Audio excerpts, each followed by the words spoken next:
A brief history of musical sounds that will help in our future use of chords. If we were able to go back to the time of Henry VIII, we would no doubt be listening to music such as the famous Greensleeves, which some historians suggest he actually composed.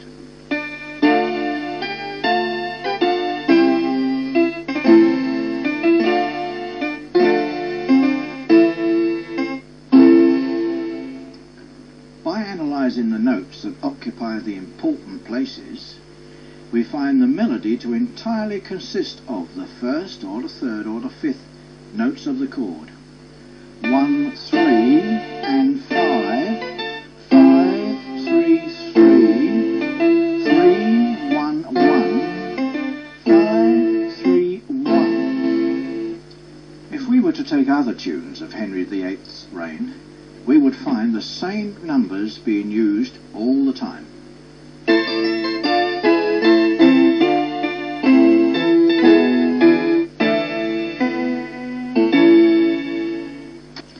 Now, up in bonnie Scotland, melodies were also based upon the first, the third or the fifth notes of chord in important places.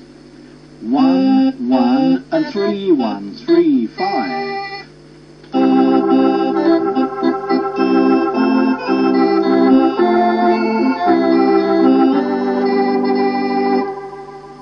Things sounded slightly different north of the border because so much did the canny Scots like the sound of fifths in particular, they deliberately tuned their beloved bagpipes to that note, and by making it into a constant drone it became virtually impossible to hear the proper tune.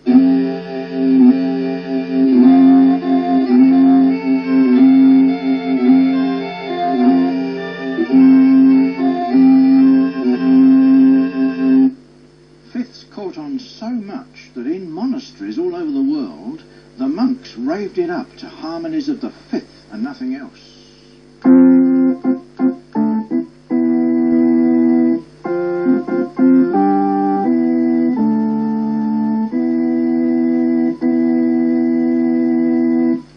The Chinese copied this idea but took liberties and inverted the fifths, so they sounded like fourths.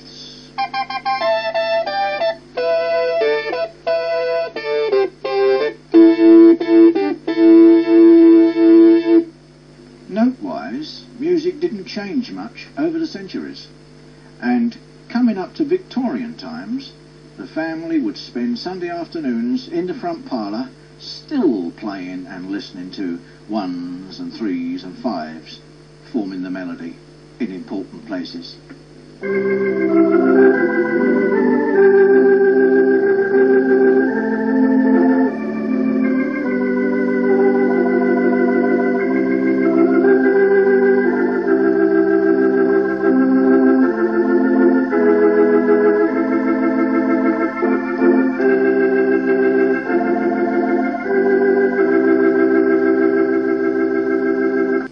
Even the famous Scott Joplin in 1897 couldn't get away from 1s and 3s and 5s.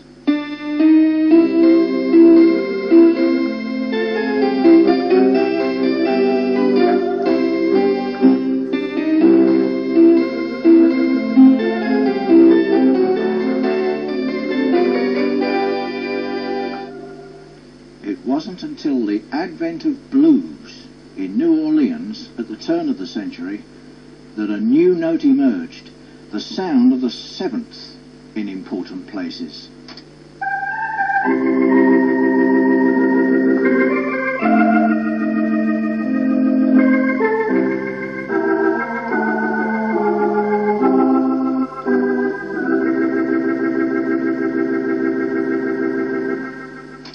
That sound of sevenths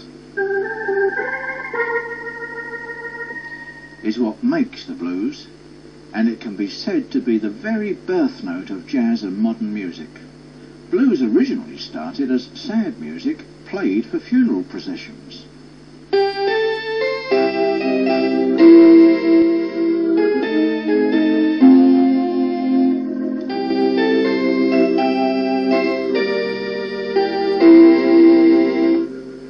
Although the tempo would have been stepped up somewhat on the way back from the cemetery, in order to get to the party on time.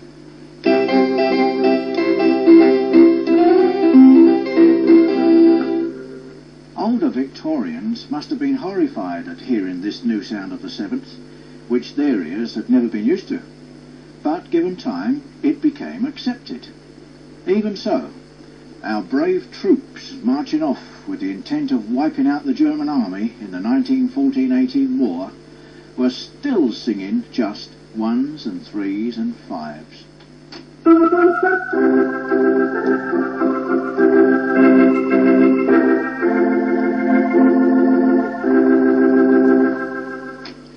Now that was 5, 5 and 5 and 3 and 5, 3, 3 and 5, 3, 5.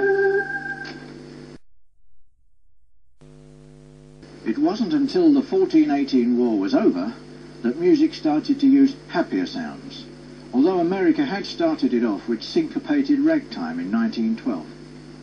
And the blues seventh, now fully accepted, was joined by sharp fives in the sounds of the 20s. Notice how sharp fives take the chord change upwards, and therefore brightness is created.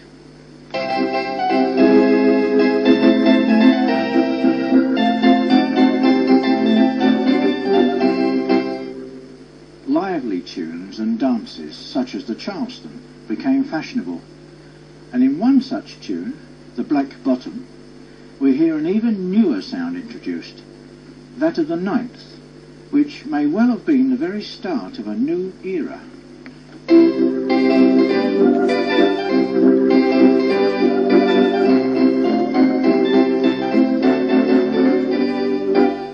Did you spot the ninth? There it is.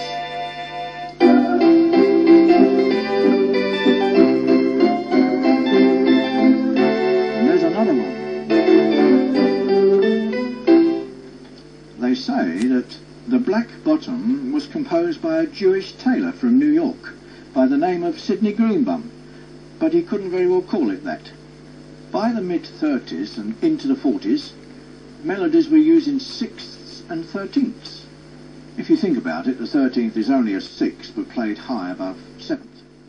And music had developed from syncopated ragtime to sophisticated swing. The king of swing was the legendary Benny Goodman. Such new sounds and rhythms must have been very strange to the ears of older Edwardians. Glenn Miller's big band from the 40s featured a signature tune in which the very first note is a sixth.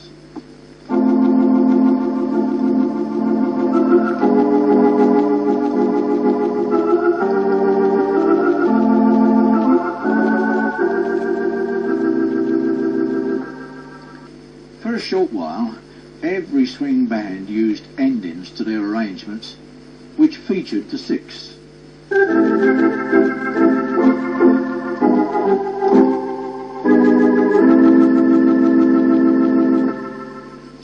Tunes such as Laura use ninths, sixths and thirteenths almost throughout, as these new sounds became established. Laura starts on a 9, which becomes a 13th, then a 9 and a 6, 9, 13th, and a 9th.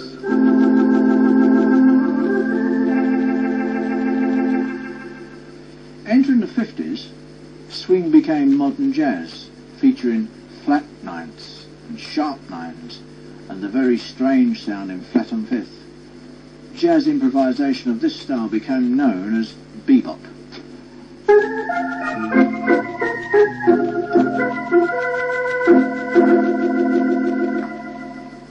These flattened fifths at first sounded too unusual for some ears to accept, but, as with all the other sounds we have mentioned, it became established after a while, and even a pretty melody like Moon River contains a flattened fifth, and they are now considered to be fairly normal, although it took a long time for their acceptance. Here it comes.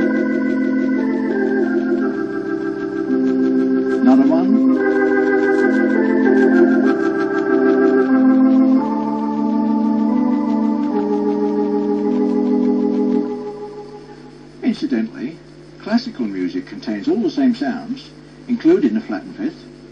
The music for Romeo and Juliet actually starts on a flattened fifth.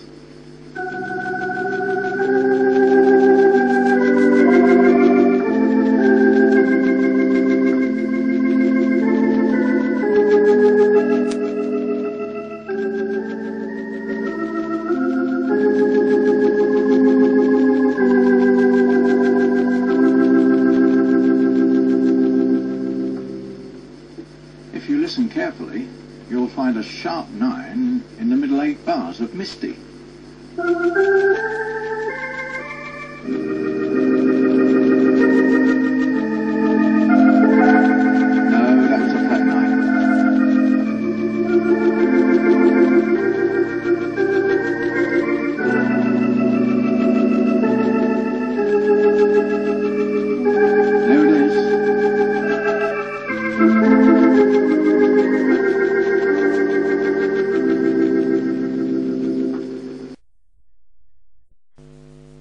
The mid-50s saw Bill Haley with Rock Around the Clock, closely followed by Elvis Presley, who was later to become known as the King, with Heartbreak Hotel.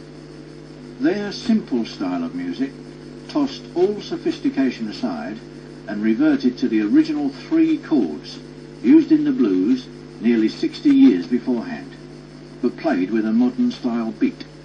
It became very popular with young would-be musicians, as they could buy a guitar, learn 3 chords, and immediately perform the music of the day.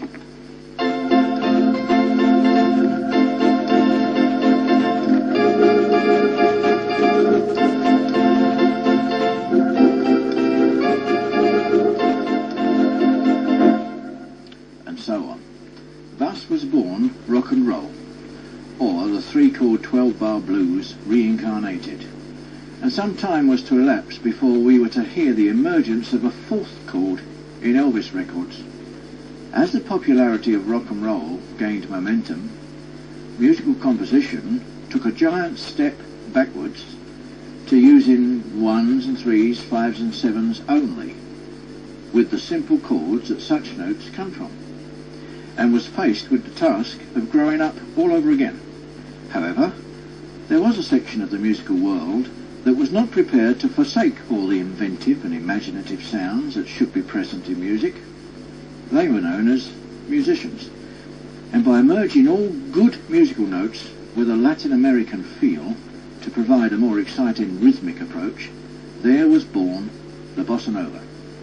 Bossa novas will always contain the special notes that stand out over and above ordinary run-of-the-mill 1, 3, 5, 7s, and it's these special notes with their harmonies which create imaginative musical invention. Even the flattened fifth, which came from modern jazz, will be featured in bossa novas.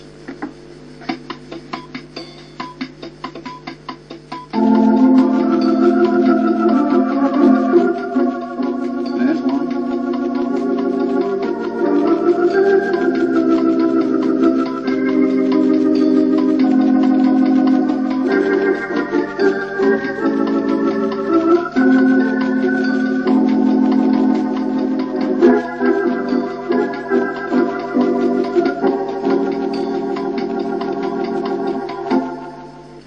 Fortunately, even in the world of pop music, tunes gradually began to appear which used more than 3 or 4 chords.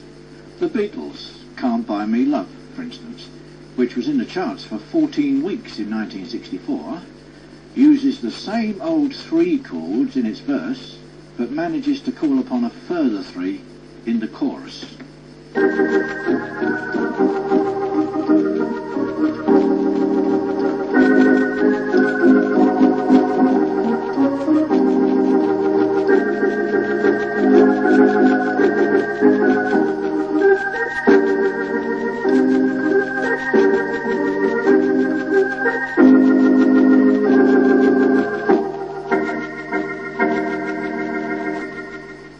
Disregarding rock and roll's retrograde step, I have described how musical eras happened as different sounds were introduced and finally became accepted. The only new sounds still unused and therefore available to establish another era were those of the major seventh and the 11th, and the 70s saw the introduction of these sounds. F major 7, C major 9, G11,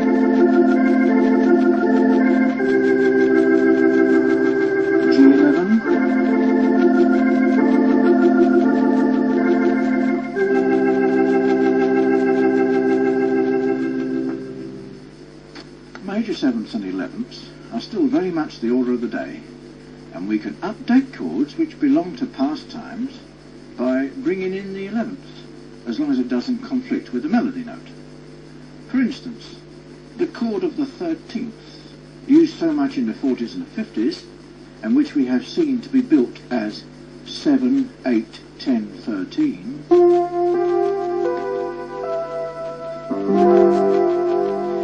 could be updated by building it with the notes 7, 9, 11, 13.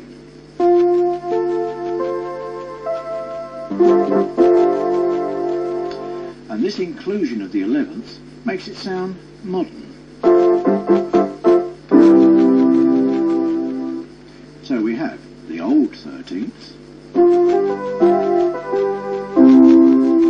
or the new 13th with the 9 and the 11 inside it,